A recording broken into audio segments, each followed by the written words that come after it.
Hello everybody. And welcome to this afternoon's webinar. I'm Wendy Burn, I'm the president of the college. Thank you for joining us. We've got 750 people signed up today. We'll also be recording it for those who've missed it so that they can watch it later. It'll be put on our website. There'll be time for questions after. We've got two speakers today. After the two speakers, there will be time for questions. Please use the Q&A panel on the side to put your questions, and we'll put all the ones that we have time for to the speakers. Other ones we will answer later and then post the answers on the website. If you've got more general questions, there's a link that you can post them to, which will be in the chat box. And please do tweet. If you're on Twitter, please do tweet and use the hashtag RCPsych live. So our two speakers are going to speak together. The first of these is Dr. Timothy Nicholson. He's a clinical senior lecturer at the Institute of Psychiatry, Psychology and Neuroscience at King's College in London. He's also an honorary consultant neuropsychiatrist at the Maudsley. He runs a special clinic for functional neurological disorder at the Maudsley Hospital. He has a long-standing interest in the biological causes of psychiatric symptoms, including immunopsychiatry, and a recent focus in the full spectrum of neuropsychiatric symptoms resulting from COVID-19. He's on the executive committee of the Faculty of Neuropsychiatry of the College, the British Neuropsychiatry Association, and the Council of the Fellowship of Postgraduate Medicine.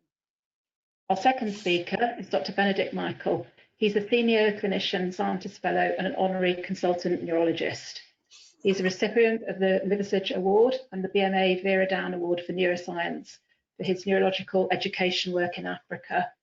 He's vice chair of the Encephalitis Society's advisory panel, and he's a scientific advisor to the Meningitis Research Foundation. He's worked as Royal College of Physicians faculty tutor in West Africa and with the NIHR to promote public and patient engagement in research. He's currently helping to lead the National Surveillance Programme for Neurological Complications of COVID-19, CoroNerve, as part of the study management group, working with the Universities of Newcastle, Southampton and UCL in collaboration with the Association of British Neurologists, British Paediatric Neurology Association, British Association of Stroke Physicians and the College. So thank you very much to our two speakers, and over to you. Marvellous. Well, thank you very much for inviting us. It's a pleasure to speak to you all today with Tim about COVID-19 and the brain, about what we know, what we can infer, and importantly, what the things are we don't know that we can start to work together to understand better. Next slide, please. This is just a caveat. I think Tim and I feel relatively confident about what we're talking about today, but you know, this is a very fast-moving field, and things are changing pretty much by the day, if not by the hour. And I think it's fair to say the neurological community is like this physician in this wonderful painting by Sir Luke Fields, sat by the bed of our encephalopathic and febrile COVID-19 patients, scratching our collective neurological beard about quite what might be going on. Next slide. So what I'm hoping we'll cover is around how pathogens can cause CNS disease with or without neurotropic cytopathy, whether we should have expected neurological and neuropsychiatric complications from this pandemic. How do we know a pathogen is causing this neurological disease? What can we learn from previous pandemics? And what evidence do we have for SARS-CoV-2? What are the unanswered questions, and how might we answer them? Next, please. How pathogens cause CNS disease with or without neurotropic cytopathy. Next slide. So I think when we think about inflammation and infection in the brain, it's helpful to use the schematic of thinking about either direct infection with the pathogen, para or post-infectious phenomena, autoimmunity, in which we can identify a specific antibody and antigenic target in the central nervous system, and then of course there's a large proportion of cases where we never identify the pathogen. Next slide, please. Within the infectious pathogens, clearly there's a very broad spectrum that can cause this, but often in the CNS we think typically about viruses which we largely consider either sporadic, like herpes simplex virus, or geographically restricted, like Japanese encephalitis virus. When we think about para and post-infectious phenomena, I think it's helpful to think about whether this is a secondary process and a post-infectious pattern, or whether this is an acute para-infectious cytokine storm, like acute necrotizing encephalopathy. And with autoimmunity, it's helpful, I think, to think whether these are antibodies directed at neuronal surface antigens, or whether they're intracellular or simply an epiphenomena. Next slide, please. What we're certainly recognizing increasingly, and we were well aware of before the pandemic, is that both sporadic and geographically restricted viral causes of CNS infection can result in secondary autoimmunity, typically with antibodies directed against neuronal surface antigens. Next slide, please. So we're left with this sort of picture. Either the virus goes up into the brain by utilizing the actin cytoskeleton of neurons like HSV does, or it crosses the blood-brain barrier, sometimes in infected leukocytes, in a Trojan horse mechanism, for example, as West Nile does, or the para-infectious cytokine storm, like another example being hemorrhagic leukoencephalopathy, or a post-infectious antibody-mediated syndrome, which includes central nervous system pathologies like limbic encephalitis, but also more peripheral diseases like Guillain-Barré syndrome. Next slide. When we think about the pathophysiology, I think it's helpful to think about all of these different conditions that we lump together into the encephalopathy and encephalitis diagnostic bin, because actually there's a very broad range of pathology. When you think about herpes simplex virus encephalitis, you can see here on the left the nasty hemorrhagic inflammatory change of the temporal lobes and to a lesser extent the orbitofrontal cortex. In the middle slide in A, you can see the brown staining of infected nerves. The B shows upregulation of CD8 positive microglia, and C shows the migration of leukocytes into the brain around Burkitt-Robin spaces. And on the right is a mouse model of HSV encephalitis, where you can see the leakage of the blue intravenous Evans blue dye into the meninges and cerebral cortex. So this is a nasty, necrotic, inflammatory disease characterized by leukocyte migration and blood-brain barrier breakdown. Next slide.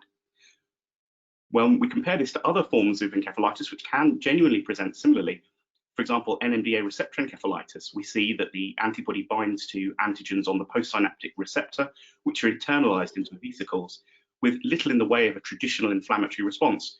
The MRI may not be too suggestive, the CSF might be relatively quiet, and these patients can recover very well with immunotherapy. So this is a very broad spectrum of disease, and I hope this is an interesting and useful introduction to what we're going to be discussing around SARS-CoV-2. Next slide. So, should we have expected neurological and psychiatric complications from this disease? Well, next slide.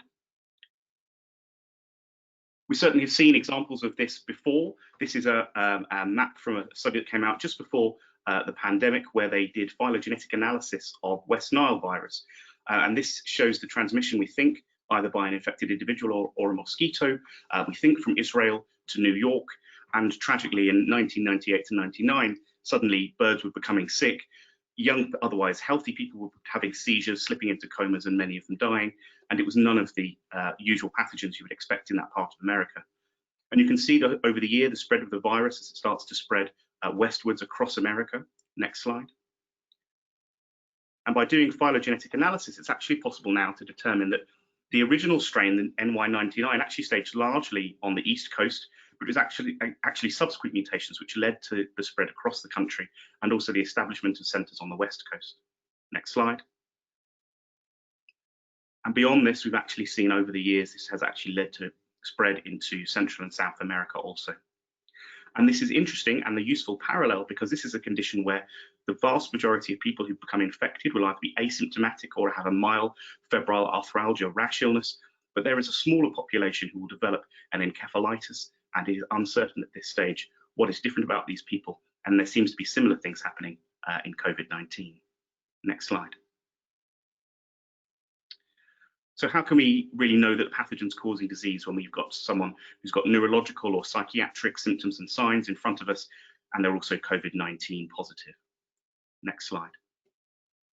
Well, the traditional paradigm by which we think about this is, degrees of increasing likelihood that the agent is causative. So clearly, if we identify the organism within the brain from biopsy, electron microscopy, PCR, etc., or we identify an intrathecal specific immune response, then we can have a high suspicion that the pathogen is causal.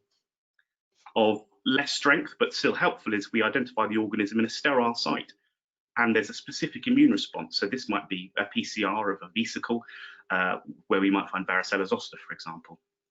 Less helpful is when we've got organism carriage and evidence of a specific immune response. So this might be, for example, identifying SARS-CoV-2 in a respiratory swab, and then identifying seroconversion in serum. And then the least likelihood that the pathogen is causative is if the organism is just carried by detection in a non-sterile site and there's no specific immune response to show seroconversion. So an example of this would be enterovirus identified in stool or rectal swab. Next slide. But there are two caveats to this. We know that there is a significant chance of not identifying virus in the CSF or even in brain tissue, dependent on the time of symptom onset. And that's true by PCR over the days from symptom onset, even when we look at common viral pathogens which can cause CNS disease, in part because the viral load rapidly drops, particularly once antiviral treatment has been started. Slower, but similarly to as we see with bacteria. Next slide. And the second caveat is, well, when we look at a wide range of encephalitides, so that's Japanese encephalitis virus, West Nile virus, Murray Valley in Australasia, and Eastern equine virus, there is no doubt in the neurological infections community that these pathogens are causing the disease. But in almost all of these patients, despite being acutely unwell from a neurological point of view, often having seizures or movement disorders and having neuroimaging changes, as you can see there, we typically do not identify the pathogen in the CSF by PCR, but rather we identify in serum that they've had a seroconversion to the virus, and that is our evidence of recent flaviviral infection. So it is possible that that original paradigm where we're trying to find pathogen in CNS tissue or CSF is not always going to be the case, despite the pathogen being causative. Next slide. What can we learn from previous pandemics? Next slide. Well, there are 7 human coronaviruses which account collectively for about 15 to 30% of upper respiratory tract infections. And actually in the Hunan province in China, before the pandemic, there had been a study of 183 children with an acute encephalitis syndrome by WHO criteria who were screened, and 22 were CSF IgM positive for coronaviruses. So there's some early suggestion that the virus can affect the CNS. Of course, we had SARS back in 2002 to 3, a virus which shares 80% homology with the current pathogen, which only resulted in 800 deaths in 29 countries. Of course, each a tragedy, but much smaller numbers than we're dealing with now, with a case fatality rate of around 10%. And there were 3 cases of encephalitis diagnosed by CSF PCR or brain tissue, and 3 predominantly motor neuropathies. Then we had MERS more recently, a virus with 50% homology to SARS-CoV-2, resulting in a very high case fatality rate of around 50%, but largely reflecting an acute respiratory distress syndrome rather than a neurological inflammation. Although there were a handful of cases of suspected encephalitis and Bickerstaff's and Guillain-Barré syndrome. Next slide. More recently still, we have better information from the H1n1 pandemic, during which I helped lead the national surveillance study for neurological complications. Over 2 years, we identified only 25 cases, the majority being children, who were all PCR positive by respiratory samples, but none in CSF.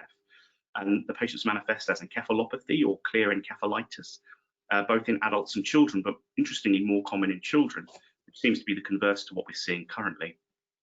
And we saw some very characteristic MRI changes. Here's an example of acute necrotizing encephalopathy, part of the cytokine storm that I mentioned earlier. Next slide. So that's what we have, a little bit of inference from previous pandemics. What do we know about SARS-CoV-2? Next slide. Well, there's been evidence to some degree of all of 3 of the processes I mentioned, and also a 4th. So first, there have been a handful of cases where they've identified virus in CSF of patients with an acute encephalopathy or encephalitis, but largely by next generation sequencing.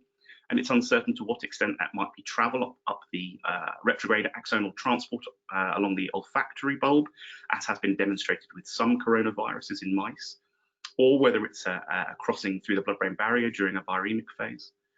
There's certainly been some well-characterized cases in the US of acute necrotizing encephalopathy affecting the cytokine storm. And as we move further into the later stages of the pandemic, we're starting to see more reports of post-infectious antibody-mediated disease, typically limbic encephalitis or Guillain-Barré syndrome.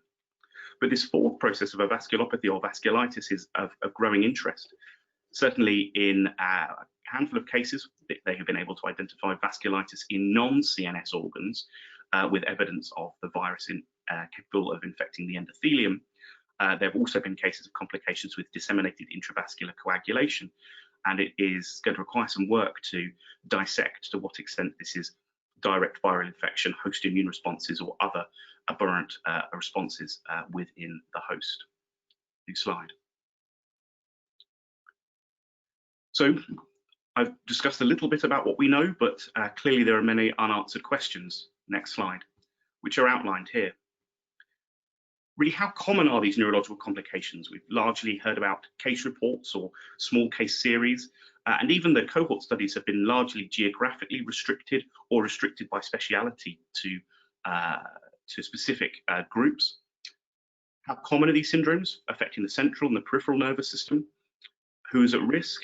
What immune therapies are these patients receiving through the clinical trials and also through the slightly heterogeneous management of these patients, given the lack of evidence? And what are their clinical outcomes? And really, to start to study studies which need to answer these questions, we really require collaboration both across centres, geographical regions, and also across disciplines. Next slide. And that's why we came together, and we're so grateful for the support of the Royal College of Physicians. Next slide, please. We're really grateful to the Royal College of Physicians, highlighted there in yellow, and the many members of the team, of course, who have helped get this off the ground. This is, as I mentioned, a collaboration between the college, the Association of British Neurologists, British Paediatric Neurology Association, British Association of Stroke Physicians, the Neuroanesthesia Critical Care Societies, and other collaborating bodies. And now, as we become more established, we're looking to set up that work across our existing brain infections networks in low and middle income countries, and supported throughout by our patient and public involvement with the Encephalitis Society. Next slide. Thanks, Ben. Yes, I'll just pick up from here. So just talk a bit about the psychiatry side of surveillance, which is really built on and part of Ben's work that he's been doing in monitoring the neurological complications. Next slide, please. Hopefully many of you will have seen in emails from Wendy and on Twitter or other channels that for about a month now, we've had the Psychiatry portal for reporting complications of COVID that we think might be sort of psychiatric presentations. So there's, for those you haven't seen, on the right hand side here, there's on the home page, there's a link from the home page, and then within the RCPsych website, you can take the survey, and the first phase is a notification phase, which takes a couple of minutes, and I'll just talk people through that. So some of you may already reported cases, and obviously would encourage you, and a big part of today, to try and publicise this system for reporting cases that you think might be associated with the virus. So after the initial phase, there's a case report form which will be sent out, which takes a bit more time and gets more clinical details. So we'll go through these, the first phase in a bit more detail just now. So next slide, please. So this is what you'll be taken to on the college website. It just needs some of your details, then a bit of information, basic details about the patient, nothing identifiable. And this is all ethically approved through Ben's hard work, which is, as he said, he sort of was able to get up and running so quickly because of the previous H1n1 surveillance system that they'd already got up and running from before. Just at the top, just to highlight that the ISARIC CCP study, it would be asked whether the patient, if you know if the patient is already part of that study, just because that will affect the later stages of the study, which Ben might talk about later on. And then the next part of it is whether the patient has been tested for the virus, and how that was diagnosed on what sample. Next slide, please. And then there's just a quite simple form of indicating the psychiatric status of what you're reporting, and this isn't, so you can tick as many of these boxes as are relevant, and the sort of clinical syndromes that we either expect or think possibly might occur, but taking a broad approach, also thinking about potentially sort of novel combinations of symptoms. So it's a fairly exhaustive list of potential psychiatric syndromes. And just to flag up a couple of things at the bottom, after feedback from members, we've added occurring in the perinatal period. And it's also important to flag up that sort of near the bottom there, the severe exacerbation of pre-existing disorders. So it might not, obviously we would be interested to hear about novel new onset symptoms, but also severe exacerbations of existing disorders, so that can be flagged up there. And then, if known, we'd like people just to give details if they know about the neurological status of the patient in terms of whether they've got any other diagnoses, particularly obviously for those of you working in liaison or in inpatient settings, you should have access to that information, hopefully. Next slide, please. So just to reiterate, there's the notification phase, which is quite quick and straightforward, and then you'll be sent an email with a link to a secure NIHR database to fill in the case record form, and then there's a third stage from potentially with the ISARIC CCP study. And at this point, I'll hand back to Ben to tell you a little bit about that and the next part of the talk. Thanks very much, Tim. Next slide, please. This is what our data thus far. This is a paper currently under consideration in one of the Lancet journals of our UK-wide surveillance of neurological neuropsychiatric complications of COVID-19, the first 153 patients. And I should take this time to thank you all who have submitted cases to this, and to reassure that people at this stage who are submitting surveillance data will be considered part of the coroner study management group in all publications arising. And as the CRF start to come in, everyone that completes the CRF will be considered part of the study management group and studies group, and acknowledged as appropriately on all outputs arising. Next slide, please. So this is what the data looks like thus far for the first 153 patients caught during the exponential phase of the pandemic. Coroner cases on the left, and the national cases as notified by Public Health England and the associated public health bodies of the devolved nations, demonstrating, I think, that there is both geographical dispersion and some degree of representation across the country. Next slide, please. And when we plot over time the cases that were being reported by public health bodies in the blue line, over that same time period, we can see that proportionately the number of cases of neurological and psychiatric complications of COVID-19 seemed to correlate, and this was statistically significant. Next slide, please. When we look at the demography, the public health data and the coroner data show that the public health data seems to be capturing perhaps a slightly younger group, and our early data perhaps a slightly older group, in large part reflecting the fact that the stroke physicians were reporting lots of cases. But just to show that there's both geographic, temporal, and also age distribution across the groups that are being captured through this study, which is largely reflective of what is happening to the general COVID population. Next slide, please. So these were the first 153 patients in the first 3 weeks.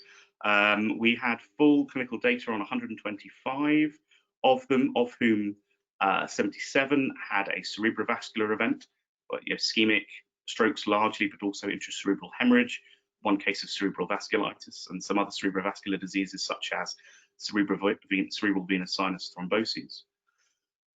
A few peripheral cases and some other neurological disorders like an opsoclonus myoclonus syndrome. But what was really interesting was that the second largest group after stroke, which of course has been very well publicised, was actually a degree of alteration in mental status, which broadly boiled down into patients who were encephalopathic or who had a primary neuropsychiatric disorder. So we had 16 patients who were clinically encephalopathic, of whom 7 had evidence of CNS inflammation, meeting the clinical case definition of neuroimaging or CSF evidence of inflammation of encephalitis. Within the neuropsychiatric disorders, which Tim is going to talk about more, we had 10 cases with a new diagnosis of psychosis, 6 with a new progressive neurocognitive decline, and also other psychiatric complications, including personality change, catatonia, and mania. Next slide, please. What was really interesting, and sort of one of the main findings of what is actually the first countrywide surveillance study that's been reported, is that in blue, the cerebrovascular disease cases, you can see, whilst present at all age groups, had this strong preponderance to occur in those in their 60s, 70s, 80s, and 90s, whereas actually the converse was true for altered mental status. So whilst this occurred at all ages, actually, and in the paper there's a dichotomy between those under and over 60, which is statistically significant, that actually the altered mental status group were overrepresented in the younger population, which of course is of great interest. And as we start to get the CRF data in and start to build this, we'll be able to get more of a handle on exactly what this is, who's at risk, and how are they presenting. Next slide, please. So just to pick up on that, so again, thanks to everybody who's reported cases so far. We now have up to 53 cases as of this morning reported through the Psychiatry portal, and the split of cases is fairly similar to that initial first few weeks that Ben mentioned. I thought at this point it would be useful just to recap a few things about the sort of bolt on a bit of the psychiatry and neuropsychiatry to the neurology that Ben has so clearly sort of highlighted for you. So obviously the mechanisms, it's complicated enough for neurological complications in terms of the direct effects of the infection, the immune response, initially or later autoimmunity, as Ben mentioned. Perhaps also just to flag up that there's the iatrogenic or treatment-related complications, and for us that, you know, most of us will be aware of steroid induced or, you know, as a medication that can affect psychiatric status obviously very significantly. And of course we have the sort of socio-economic factors and particularly the sort of stress related, exemplified of course by PTSD, and obviously people have pre-existing disorders that might be worsened by many factors over and above the purely biological, and this is one of the fascinating complexities of psychiatric work, but also leads to a very great difficulty in unpicking the correlation or causality for these disorders. But as Ben mentioned before, we have reason to suspect that the psychiatric burden of this pandemic might be quite significant. So just quickly highlight a few things and some nice papers which you'll have references for at the end if you'd like to read further. So next slide, please. So this was a coincidentally and quite prescient paper that was put together by Adriana Kapinska, Tom Pollack at King's, the Institute of Psychiatry, Psychology and Neuroscience, along with collaborators there, and Bob Bjorken in Johns Hopkins in the US, where they reviewed the literature on the risk of schizophrenia in influenza throughout the major pandemics. And this is the figure you can see top right sort of starts to talk a bit about potential mechanisms, and obviously that's a fairly complicated potential diagram that they speculate about the reasons and causes for this association, and that might of course get much more complicated if we're able to put some more biology into those links. And just to flag up as well, as you'll see in that table at the bottom, these pandemics in the past have been associated with a wide range of psychiatric syndromes, some of which will be a lot of the usual syndromes we see, but sometimes some quite unusual or potentially novel types of disorder that might evolve later on, as Ben mentioned, when the autoimmune processes potentially become more relevant. So the exemplar of that would be the encephalitis lethargica, which sort of obviously highlighted and popularized in the Awakenings book and film that people will be aware of. So this is thought to be associated with the Spanish flu. So next slide, please. Another very helpful publication which just came out last week in Lancet Psychiatry. Again, the link will be put up on the website afterwards, led by Jonathan Rogers at UCL and Ed Chesney at King's, together with collaborators at UCL and King's, did a systematic review and meta-analysis of what's known about past coronavirus infections, so the SARS and MERS that you heard about from Ben, and then also the data that was up to date as of when them submitting this a couple of months ago, or at least I think 5 or 6 weeks ago, of COVID-19. So their sort of summary of this is that the SARS and MERS are acutely associated with the confusion, memory impairment and insomnia in up to around a quarter of patients. And in COVID-19, similar data, and there's a preprint again sort of link at the end of the 11,000 patients showing similar level high rates of confusion. And in the post-illness phase, the conclusions of this meta-analysis are that depression is found at point prevalence at 15%, anxiety disorders similar, PTSD quite high, 32%, and fatigue is a problem. And we would all, certainly those of us working in neuropsychiatry, would be quite wouldn't be surprised if we see quite a significant rates of chronic fatigue syndrome following what is often a very quite severe symptom of fatigue during the acute phase of the disorder. Next slide, please.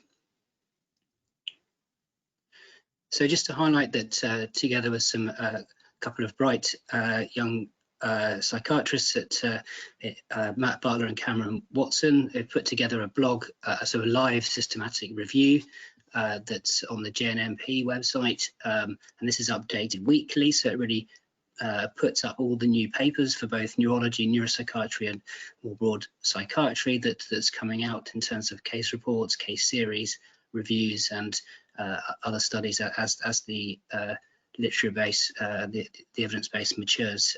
So as of recently, we have 120. Last week, we have 127 data papers and 24 psychiatry papers, and as you can imagine, the data is exponentially increasing. Next slide, please. So this on this website, it'll summarize the data for you and the sort of papers of the week, things that we think that are important in the last week that have come out, and they'll be starred, and there's hyperlinks to the papers. So it's hopefully a useful resource for people, and feedback on this and how the data is presented would be welcome if people are able to let us know. Next slide, please. So we have emerging data thanks to the great system that Ben has set up, and hopefully the psychiatry community in the UK can start to inform what we might be starting to see, and we have some idea about what might happen, but it's going to be we have to also keep an eye out for syndromes or collections of syndromes that we might not necessarily have expected. So lots of unanswered questions, and us working together across disciplines, as Ben mentioned, is going to be a key to hopefully getting more information and about this complicated pandemic that we're in. Next slide. So thank you, Tim. And it's just also to flag up, if there are challenging cases, there is the Neurological Infectious Disease Advice Service, which you'll find if you would to Google that. There's the Encephalitis MDT at the National Hospital for Neurology and Neurosurgery. And once this is all over, if there are patients suffering with longer-term sequelae, we hope we can help with the NeuroID clinic at the Walton Centre for Neuroscience. And of course, throughout this pandemic and afterwards, there's great support provided by the third sector and, of course, particularly the Encephalitis Society. Next slide. And it's just lastly to thank postdocs, PhD students, ACFs, and others who are working on this and allied work. Next slide. To thank all the guys who are helping to try and translate this work into some of the work that we're doing in Zambia, Mozambique, and elsewhere in sub-Saharan Africa, where they're just really at the beginning of starting to see their cases rise, and challenging environments for social distancing without, many of the advantages that we have in this country. Next slide, please.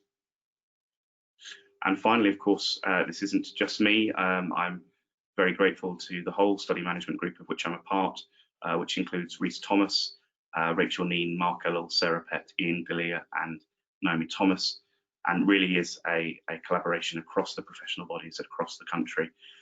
Thanks also, of course, to Tim and others who are members of our steering committee for the study, and to Tom and Laura for being our co-chairs of the steering committee. Next slide, please. This is just to thank those on the psychiatry side, so particularly Tom Pollack in London, and Professor Alan Carson in Edinburgh, who's been instrumental in helping getting the college surveillance system up and running, along obviously with members of the college behind the scenes and Wendy's support, and Matt Butler and Cameron Watson for leading on the JNMP blog, which hopefully you'll find as a useful resource as things develop. Next slide, please. And thanks, of course, for the college for inviting us. And thank you all for listening. Here are some references that we'll post on the with hyperlinks to all the key papers and resources for those who want to look at them. Thank you very much. That was an absolutely fascinating, well, both of them were fascinating talks with a lot of content. Lots of questions coming in. We've actually got quite a long time. We've got 20, you've kept the time very well, so we've got 25 minutes for questions. So we'll see how many we can get through. The first one was actually emailed in before you spoke, so I think you've partially answered it, but you might want to say a bit more. It's, can you comment on the encephalitis at the beginning of the 20th century and the COVID-19 encephalitis? Are they similar? Would you like to say anything about that? Yeah, sure. So von Economo described well this encephalitis lethargica related, as Tim has described well there. Of course, at the time, we didn't have PCR and other molecular tests, etc. So we could do omics, for example, to try and understand to what extent this was a host inflammatory response or direct viral CNS infection. Although there have been some post-mortem historical samples where they've identified virus in the brain, which actually seems to be relatively rare in terms of our current understanding of COVID-19. And it may well be that post-infectious Parkinsonism symptoms are actually an anti-basal ganglia antibody-mediated disease, and we may just be too early in the pandemic to start seeing many of these cases. Although through our surveillance system, we have had at least a couple already. I think just to add that there's those cases sometimes had a sort of quite interesting psychiatric phenomenon, sometimes sort of obsessive compulsive symptoms, tic-like disorders associated with them in quite a heterogeneous section of patients. So it's just to keep our eye out for some sort of slightly more unusual or different patterns of symptoms that may not resemble anything like encephalitis lethargica. Thank you. The next question, I'm not quite sure I know what this means. Should psychiatric service users be concerned that they will face increased surveillance and control in the coming months and years? Not from psychiatry, I don't think. We won't be controlling people more. I have read, so in I think in China, where they've been using an app for track and tracing, I have read that they're actually wanting to continue that. So I don't know the answer, but not from psychiatrists. The next question, are certain people or people with certain psychiatric conditions more predisposed to developing neurological complications? Have you had any idea? It's a tiny number, isn't it? But any idea about what sort of a person might get complications? Ben might want to chip in, but I think at the moment we don't really have much data on that and who's vulnerable and who isn't. And yes, it could be in both directions. You know, whether having a prior psychiatric history of some sort might be predisposed to neurological or vice versa. We're not quite sure. So I think it's early days to be able to start speculating on that. Yeah. Exactly, I agree 100%. And also to do those sorts of studies, it's absolutely critical that we have good control groups that include COVID-19 hospitalized patients, COVID-19 non-hospitalized patients, and people hospitalized for other reasons and put under other stress from the pandemic, so we can really start to tease out what are the mechanisms at play. The next question, the first presentation was very concise and gave clear evidence that thrombolytic treatment would have been ideal treatment rather than delayed treatment with high concentration of oxygen and steroids in advanced disease. What's your expert opinion, please? Quite understand the question, but maybe you do. I guess they're asking about treatment. Yes, yeah. So the honest answer is we don't know, but what I can say about what we do know is that in patients that have had strokes, some of them are due to cerebral vasculitis. So yes, there might be a role for steroids there, like there would be, for example, with VZV vasculitis. We know there's a role there. But whilst many were ischemic, what we don't have a good handle on is to what extent are these elderly patients who are having an otherwise having a stroke simply due to the stress of the sepsis and the pandemic from atherosclerosis, as opposed to what might be the more unusual younger patients who are having other diseases.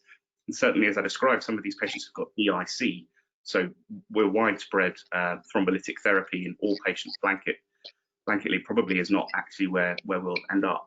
We need a bit of more of a nuanced appreciation of the subtypes of cerebrovascular events which are occurring. Another question, what is the optimum time for LP? Is that lumbar puncture, LP? Could it be anything else? Hourly for the first 8 weeks, please, and send your CSF. The practicality of this issue is that for the most part, it's when the patients are stable enough to do it, from a respiratory, cardiovascular and a CNS point of view. But arguably the earlier the better. And certainly if people start antiviral drugs, as we're starting to see some of those come online, it would need to be either before or as soon as possible after starting antiviral therapy. So are you looking for virus? We are as well, yes. Okay. Is there any data around psychosis in COVID-19 positive patients? How long will it be before patients show psychotic symptoms? Yeah, so from our surveillance, it seems like it's being reported. Obviously, we can't, from the surveillance system is not set up to give us sort of rates.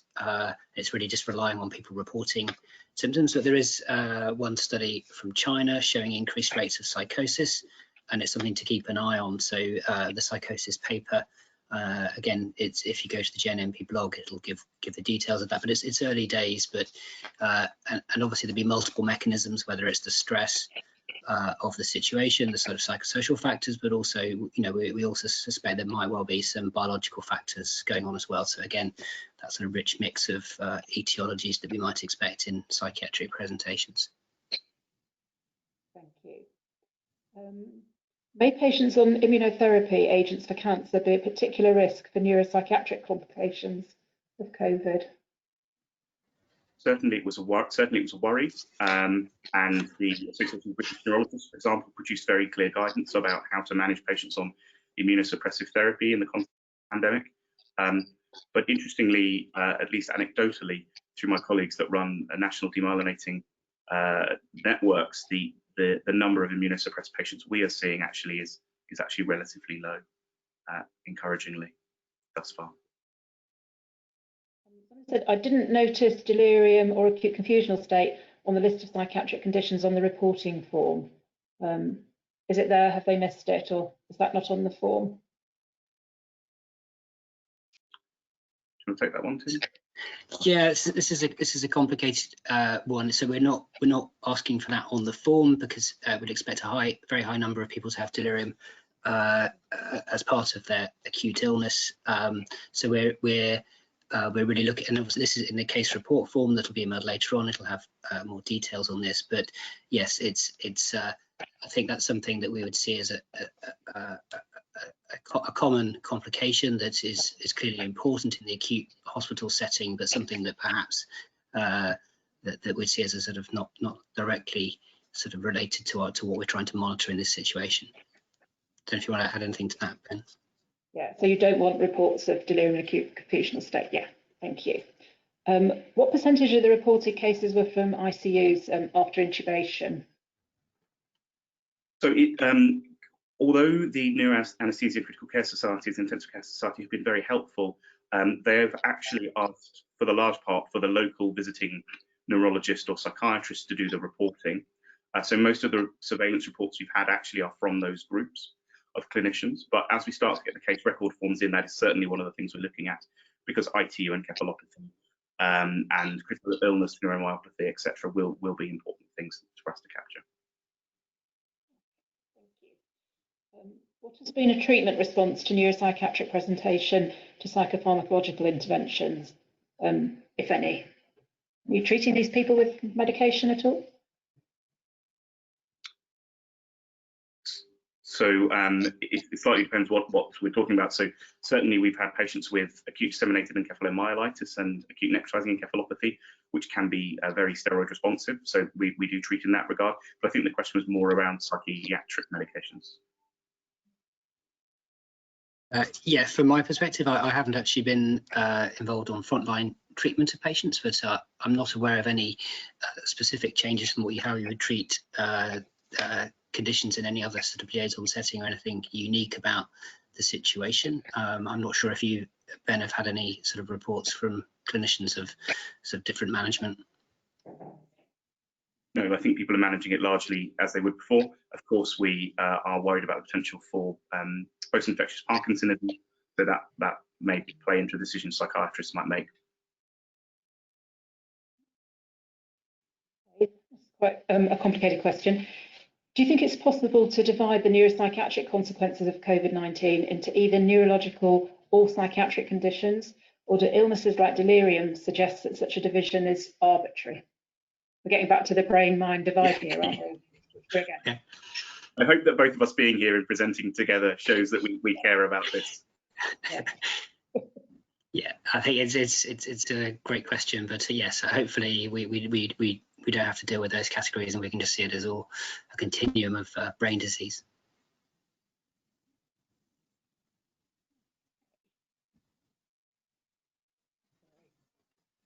Some of the questions are the same questions, so I don't want to repeat myself.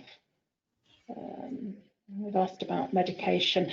While I'm looking through them again, there's something I'm interested in. So the loss of sense of smell, which came through very early on, didn't it, as a symptom, and finally now has been added to the kind of official list. And it's something that I've seen as a psychiatrist. I've seen it in people with Alzheimer's, that quite often people with Alzheimer's will tell you that they completely lost their sense of smell 5 years ago. What do you think the mechanism is for the loss of sense of smell? Do you think it's a central one, or what do you think? It's complicated, isn't it? So the only evidence that we've got for olfactory bulb infection, injury, and cytopathy, and as I say, retrograde transport to the orbitofrontal cortex, is in a mouse model with a very different coronavirus and a susceptible mouse strain. So I don't think we've got good evidence. Certainly, we haven't been flooded either in the literature or through our national surveillance study, in which we have 400 or 500 of these neurological and psychiatric patients already. We've not been flooded with cases of orbitofrontal cortex encephalitis or anything else related to that. So it may be a peripheral phenomenon, but we don't know for certain yet. Well, that'd be better if it was. Yeah. Should we consider COVID testing a new onset psychosis? It's a tricky question. I'm not sure if we've got enough evidence to suggest that's necessary, but it hasn't something that we perhaps might keep an eye on. If there does become an increasingly strong link, then perhaps that might be something to do. I'm not sure what your views would be on that, Ben.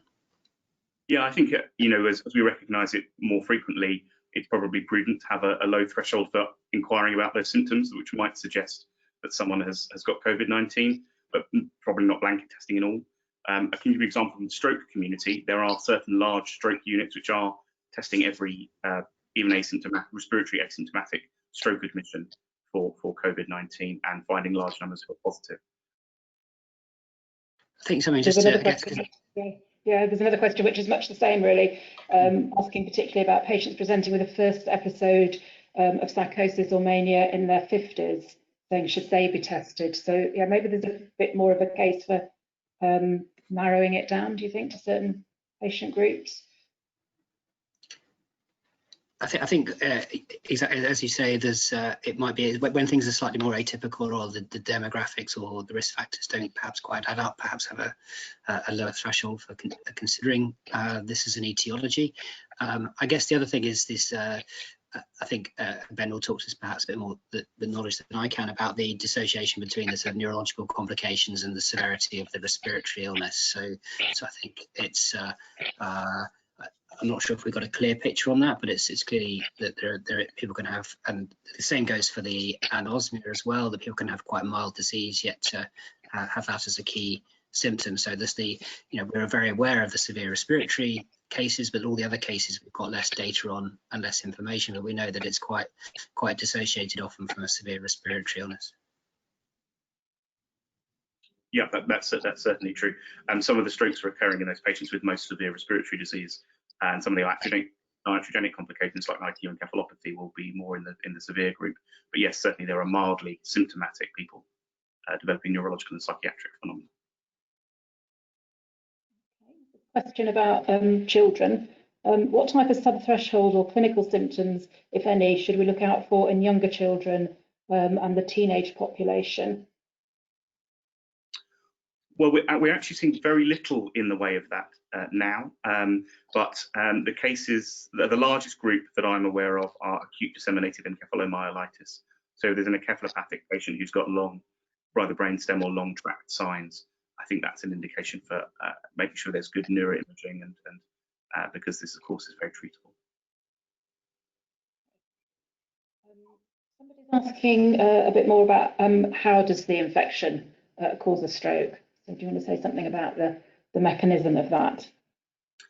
Yeah, so the answer is there's probably multiple mechanisms. So we've seen some cases where there's angiographic evidence of CNS vasculitis, but for the most part, they seem to be ischemic strokes. But of course, there's been disseminated intravascular coagulation. We know that the virus can enter endothelial cells and replicate within endothelial cells in vitro via the ACE2 receptor. So it's certainly plausible that it's potentially direct viral infection, but we're going to need to work these patients up well and not just assume that it's just the atherosclerotic infarct that they were always going to have, particularly in the younger patients without risk factors. Are there any psychiatric medications which need to be stopped during an acute phase of infection?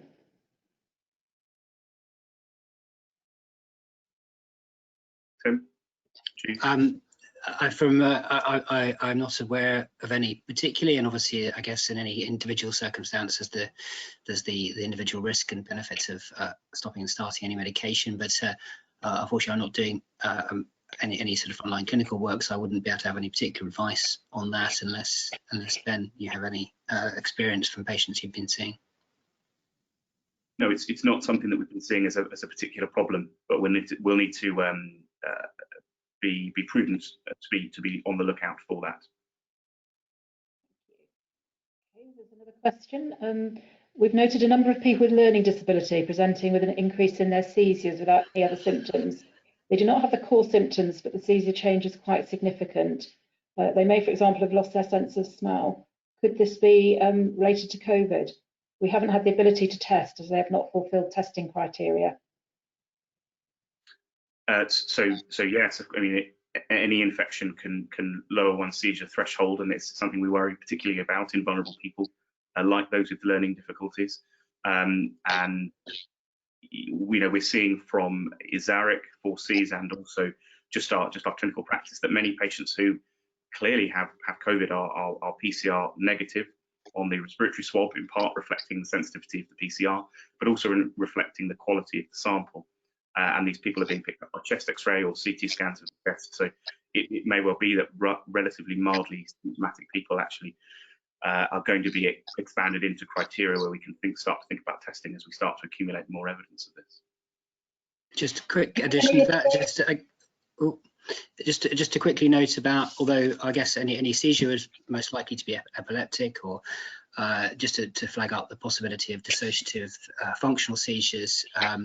Don't yet know whether the sort of environment of COVID and the pandemic is going to increase or decrease functional symptoms, but just to keep an eye out for that differential potentially, as they commonly co-occur with epileptic seizures and particularly in learning disability as well. So just to keep an eye out for that as well for the clinicians. This might be too hard to answer, but what about medication? So if there are patients like that who are having more seizures, might be due to COVID, should their medication be altered, or should you just wait? So, I mean, I think we've been managing these patients as one would do if they had any respiratory infection, really. Obviously, if it's a treatable infection, we treat the infection. Where it's not, we keep a close eye on their antiepileptic drugs or drug levels where compliance or other things may be an issue.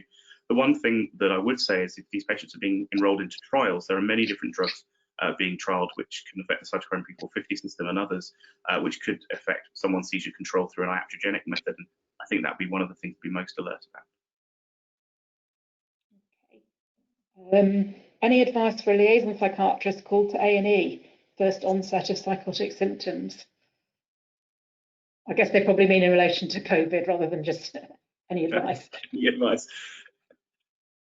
Tim, do you want to go first?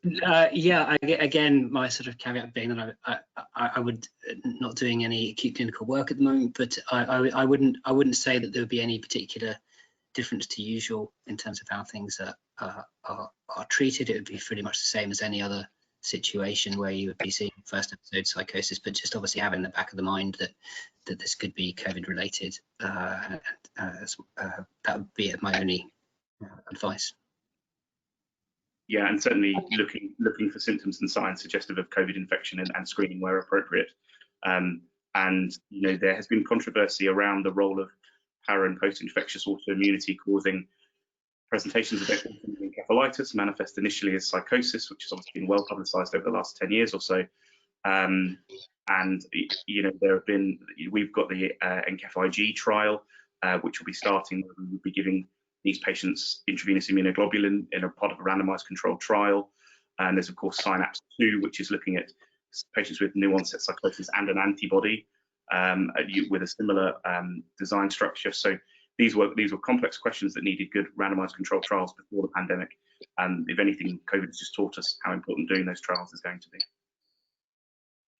The next question kind of leads on from that. If the brain is inflamed due to COVID infection and the patient presents with psychosis, should we be looking at anti-inflammatory, antiviral for treatment rather than antipsychotics? I guess that depends on knowing the cause, doesn't it? Absolutely, and that's true in non-pandemic times as well. As a neurologist, if I were faced with someone with new onset psychosis and it had a neurological flavour, some suggestion of complex partial seizures or hyperkinetic movement disorder, etc., we often see those patients, and it's just about doing the tests, CSF and an MRI, and then you're much closer to there being evidence of CNS inflammation.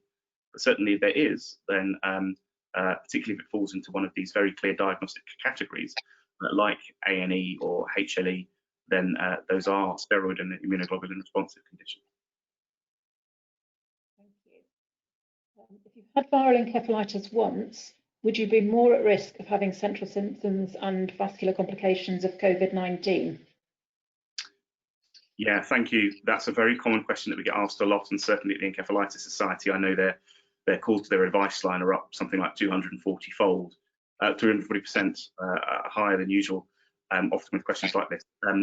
It has thus far been no evidence that otherwise immunocompetent people who've had encephalitis before would be at increased risk of encephalitis with COVID-19. But we are keeping alert for that possibility, but we have not been seeing it. Do you think that people infected with COVID-19 who are symptom-free might present with psychiatric or neurological symptoms later on? Quite possibly, yes, quite possibly, and that's why we're looking at following these people up. And as I say, the control groups are important. But when they do, it's going to be critical that, as Tim mentions, we try and distinguish between what are the societal and economic impacts of the crisis from those that reflect the virus or the host immune response. I think just to flag up a paper that will be in the references as well, is one that Ben and his team, Mark Aylell, have published. It's in press with JNMP, but it's talking about the complexities of establishing causality in this situation, but it's particularly, as we mentioned, complicated for psychiatric, neuropsychiatric presentations as well. So that'd be a good paper to read. It should be out in the next few days or the worst weeks, I think. But yeah, it should be quite a good paper to read on that.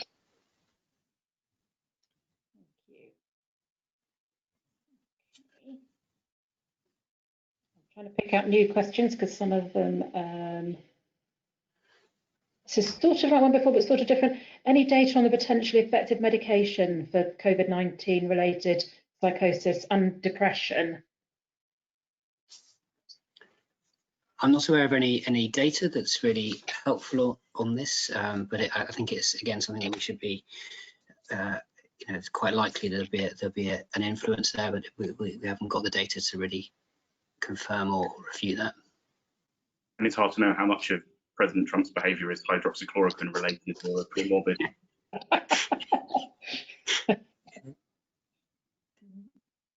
Is it too early to ask where there is loss of smell or taste, how long before remission? So I think that's how long is it before people's sense of smell and taste comes back? Anecdotally, it's in the region of a month or a couple of months, but there have been with previous viruses as long as 6 months. And for anyone that's concerned or wants to pass information on to their patients, the NHS actually has a helpful patient information leaflet to pass on in that regard. Where would that be? that on NHS Choices? Yeah, we can post it maybe afterwards. I don't have it on me immediately. Yeah, that'd be really helpful. Okay, so we've run out of time there. I haven't got through all the questions, but what we'll do is we will get the answers from our speakers for the other questions, and we'll post them on the website along with the film of the webinar, and we'll put the references, we'll put them on the website as well. And I've just had a message that certificates will be emailed by the end of the week. I didn't know you got a certificate for this, so that's good. I've not had any certificates. So yeah, you'll get a certificate. So thank you very much to our two speakers. Thank you to the audience for watching, and thank you for all the people who sent in questions. Goodbye.